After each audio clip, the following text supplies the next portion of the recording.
अगर हमें n bye n elements को लिखना है तो हम क्या लिख सकते हैं, n बाय 2 की पावर 0 लिख सकते हैं कि नहीं।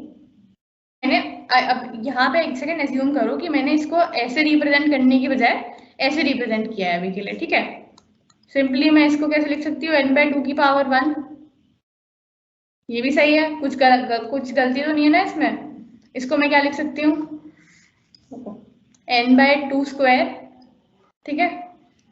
वैसे ही एक टाइम पे हम एकदम एंड में आ जाएंगे, वहां पे हम अज्यूम कर लेते हैं कि n बाय 2 की पावर k, एक मतलब नीचे आते आते हमने ज्यूम कर लिया कि n बाय 2 यही चल रही है हमारी जो सीक्वेंस है, n बाय 2 की पावर 1, n बाय 2 की पावर 2। फॉर एग्जाम्पल एंड में आते आते हो गया हमारा n बाय 2 की पावर k। तो अब ये जो है n बाय, ये दोनों एक दूसरे के बराबर है कि नहीं, यहाँ इक्वल टू का साइन दिख रहा है ना, ये दोनों एक दूसरे के बराबर है, ये दोनों एक दूसरे के बराबर है। तो अल्टीमेटली 1 भी n बाय 2 की पावर k के बराबर होगा। तो यहाँ पे लिख रही हूँ अब इसके बाद, ठीक है। इसका मतलब क्या हुआ, एंड में अभी हमने कंक्लूड किया 1 n बाय 2 की पावर k के बराबर। n is the number of elements. n odd है कि इवन है, इससे आपको बिल्कुल भी कोई मतलब ये कोई मतलब सेट वो रूल नहीं है कि n ऑड होना चाहिए इवन होना चाहिए। एरे में कितने भी एलिमेंट्स हो सकते हैं। हम बस ये बोल रहे हैं कि एरे के अंदर n एलिमेंट्स हैं। और स्टार्टिंग में मैंने क्या बोला कि हमने देखा कि हर बार जब हम एरे को डिवाइड करेंगे तो वो हाफ सर्च स्पेस में डिवाइड होता जा रहा है। यहाँ पे हम n एलिमेंट्स के अंदर सर्च कर रहे थे, जब हमने ये देख लिया कि टारगेट एलिमेंट मिडिल से छोटा है तो हमने बोला कि हम सिर्फ इस वाली रेंज में सर्च करते हैं। तो n बाय 2 हो गया हमारा सर्च स्पेस। अब हम आधे ही एलिमेंट्स में सर्च कर रहे हैं। अगर पहले हमारे पास 10 एलिमेंट थे तो अब हम 5 एलिमेंट्स में सर्च कर रहे हैं। फिर हम n बाय 4 और डिवाइड कर देंगे उसे, ऐसे करते करते मान लो अगर तुम्हारे पास ज्यादा एलिमेंट्स होंगे तो वो हर बारी n बाय 2 में डिवाइड होता रहेगा और सर्च स्पेस कम होती रहेगी। करेक्ट। यहाँ से आगे बढ़ रहे हैं हम, क्या क्या कंक्लूजन निकाला हमने, हम n को लिख सकते थे एज n बाय 2 की पावर 0, क्योंकि एक्सपोनेंट में हमें पता है a की पावर 0 जो है वो 1 होता है। हम n को n बाय 1 भी लिख सकते हैं, ठीक है, पता है ना सबको a की पावर 0 1 होता है। तो वैसे ही 2 की पावर 0 लिखने से भी मतलब सेम ही है, n ही लिखा है मैंने, बस n बाय 1 लिख दिया है। फिर यहाँ पे n बाय 2 था तो मैंने बोल दिया n बाय 2 की पावर 1 हो गया। उसके बाद n बाय 2 की पावर 2 कर दिया। उसके बाद n बाय 2 की पावर 3 कर दिया, ठीक है। तो इसमें कोई डाउट नहीं होना चाहिए। ऐसे करके अल्टीमेटली ये एक रिलेशन देखते हुए मैंने एंड में लिखा कि अब हम अज्यूम कर लेते हैं कि एंड में क्या हुआ, n बाय 2 की पावर k। ओके, क्योंकि ये एक सीक्वेंस चलता आ रहा था n बाय 2 की पावर 0, n बाय 2 की पावर 1। मैंने एंड में अज्यूम कर लिया कि लास्ट जो होगा उसकी वैल्यू होगी n बाय 2 की पावर k। उसको अब हम यहाँ पे कंटिन्यू कर रहे हैं। इसका मतलब 1 is equals to n by 2 की पावर k। तो सिंपल सी बात है, इक्वेशन है 2k is equals to n, 2 की power k is equals to n। दोनों तरफ लॉग ले लेते हैं, यहाँ पे log n हो गया, ठीक है। अब log की प्रॉपर्टी क्या होती है कि कोई भी अगर चीज पावर में है तो वो आगे आ जाती है, यानी k log 2। अगर तुम्हें नहीं भी आता log तो कोई बात नहीं, हम इससे हमें कोई बहुत बड़ा मतलब वो नहीं चल रहा, लेकिन एंड में रिजल्ट क्या आ रहा है ये इस पे ध्यान दो। एंड यहाँ पे क्या हुआ, 2 की पावर k, जब log के अंदर कोई भी हम पावर होती है तो log की प्रॉपर्टी है कि वो पावर आगे आ जाती है। k log 2 हो गया और log n हमारा यहाँ पे था ही। अब क्या हुआ, k को यहीं छोड़ देते हैं, log 2 नीचे ले जाते हैं, तो k क्या हो गया log n बाय log 2। और log की एक और प्रॉपर्टी होती है कि जब भी ये डिवाइड में डिवीजन, होता है तो माइनस में होता है। हाँ, तो नहीं अभी हम सब्ट्रैक्ट वाला नहीं लगाएंगे, लेकिन वो उसके बेस में चला जाता है, वो वाला रूल लगाएंगे log 2n, ठीक है। ये भी प्रॉपर्टी में आता है कि log n बाय log 2 है तो उसके बेस की वो बन जाती है, सब्सक्रिप्ट बन जाता है, ठीक है। बट डोंट वेरी, अगर नहीं यहाँ पे कोई डाउट है कि log की क्या प्रॉपर्टी होती है, log से रिलेटेड डाउट है तो उसकी टेंशन मत लेना। बेसिक हमारा जो काम है वो ये समझना है कि हम क्या कर रहे हैं। तो हाँ, अल्टीमेटली हमारा रिजल्ट ही आया कि k is equals to log n, ठीक है।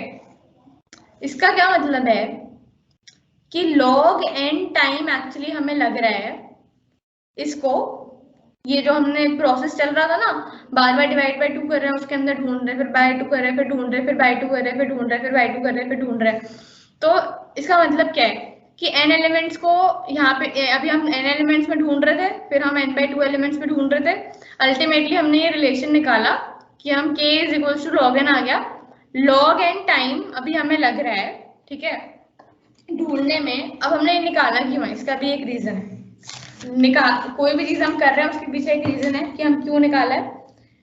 अभी हमारा आंसर क्या आ गया, log n आ गया फाइनल आंसर। उसमें कॉन्स्टेंट्स को हम हमेशा इग्नोर करते हैं जब भी हम, अभी जैसे पूरे टाइम ये जो चीज हम देख रहे होंगे, मान लो इसके आगे 2 log के आगे 2 लगा रहता तो हम उसको इग्नोर करते हैं। क्यों इग्नोर करते हैं, अभी हम जब आगे टाइम कॉम्प्लेक्सिटी पढ़ेंगे प्रॉपरली, जब एक लेक्चर टाइम कॉम्प्लेक्सिटी पे डेडिकेटेड होगा तब मैं बताऊंगी कि हम क्यों कॉन्स्टेंट्स को इग्नोर करते हैं। अभी हमने ये निकाल लिया कि log n हमारी टाइम, हम इतना टाइम हमें लग रहा होगा, इस पूरे को हम डिवाइड कर करके फाइनली अपना आंसर निकाल लें। अब log n, ये बात हमेशा के लिए हमें याद रखनी है, log n टाइम कॉम्प्लेक्सिटी एक बहुत ही फास्ट टाइम कॉम्प्लेक्सिटी होती है। क्यों? क्योंकि लीनियर सर्च में बताओ हमें कितना टाइम लग रहा था, लीनियर सर्च का वो याद है किसी को? लीनियर सर्च में हमें टाइम कॉम्प्लेक्सिटी कितनी आई थी? हाँ, O of n time complexity आई थी। और बाइनरी सर्च में अभी हमारी टाइम कॉम्प्लेक्सिटी कितनी आई है? 2। यही इसलिए 2 को हम अभी यहाँ पे इग्नोर कर सकते हैं, फिर भी चलो हम 2 ले लेते हैं क्योंकि अभी ये मैंने बताया नहीं है कि हम क्यों इग्नोर कर रहे हैं। और यहाँ है O ऑफ n। तो यहाँ पे अगर हमारे मान लो 1000 एलिमेंट्स हैं हमारे पास, दोनों सिचुएशन में, लीनियर में भी और बाइनरी में भी, तो यहाँ पे हमें मान लो एक एलिमेंट सर्च करने में 1 सेकेंड लग रहा है, एक एलिमेंट में 1 सेकेंड लग रहा है, तो लीनियर सर्च में हमें कितना टाइम लग गया? 1000 सेकेंड लग गए, क्योंकि पूरा एंड तक जाना पड़ेगा ना। ऐसा तो है नहीं कि हम बीच में छोड़ के निकल सकते हैं, कि पूरा हमें एंड तक देखना ही पड़ेगा। तो बेसिकली 1000 कंपैरिजन होंगे ही होंगे टू फाइंड आउट हमारा फाइनल रिजल्ट। फाइनल रिजल्ट क्या होता है कि एंड में हम बता पाए कि हाँ ये एलिमेंट हमारे एरे में एग्जिस्ट कर रहा है कि नहीं। और यहाँ पे क्या होगा, निकालो फटाफट, log 2 ऑफ 1000 कितना होता है, करो 9.96 अप्रोक्सीमेटली 10 कंपैरिजंस। अब बताओ जमीन आसमान का फर्क हो गया कि नहीं टाइम में? यहाँ पे 1000 कंपैरिजंस करने पड़े हमें वही चीज करने के लिए लीनियर सर्च में, और यहाँ पे सिर्फ 10 कंपैरिजंस करने पड़े उसी चीज में। तो अभी हमने क्या समझा, this is why binary search is a optimized solution. और क्यों binary search is preferred over linear search, क्योंकि हमने टाइम कॉम्प्लेक्सिटी को इतना कम कर दिया है, टाइम हमारा अब इतना कम लग रहा है कि ऑब्वियसली हम जब कोई भी प्रॉब्लम सॉल्व करना चाहते हैं, हम चाहते हैं कि जल्दी जल्दी काम हो। ऑब्वियसली कोई भी काम कुछ भी कर रहे होते तो जल्दी होना चाहिए ना, कौन चाहते हैं कि भाई 10 घंटे में काम हो। तो जल्दी अगर काम करना है, स्पेशली जब हम सीपी की बात करते हैं, जो लोग कॉम्पिटिटिव प्रोग्रामिंग करना चाहते हैं, या फिर डीएसए में भी हमेशा तुमसे पूछा जाएगा कि ऑप्टिमाइज कैसे करोगे आप इस सॉल्यूशन को। जो लीनियर सर्च वाली अप्रोच है वो अप्रोच हर कोई बता सकता है, लेकिन अल्टीमेटली तुम्हें बताना ये होगा कि इस सॉल्यूशन को हम ऑप्टिमाइज कर सकते हैं इस तरीके से कि हमारा कम से कम टाइम लगे थ्रू बाइनरी सर्च। और उसके पीछे क्या हो रहा है रीजन, वो भी मैंने तुम्हें अभी बताया।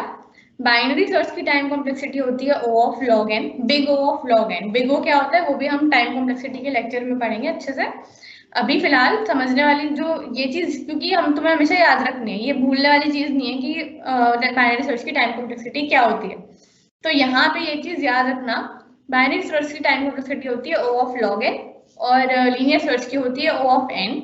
तो हमने ये बात आज समझ ली है, और क्योंकि हमने एग्जाम्पल से समझी, इसलिए तुम्हें कभी भूलेगी भी नहीं कि बाइनरी सर्च में हम 1000 कंपैरिजन, सॉरी लीनियर सर्च में हमें 1000 कंपैरिजंस करने पड़ रहे थे, वहीं बाइनरी सर्च में जब हमने log ऑफ n लगाया, हमने देखा हमें सिर्फ 10 कंपैरिजंस में ही आंसर मिल जाएगा।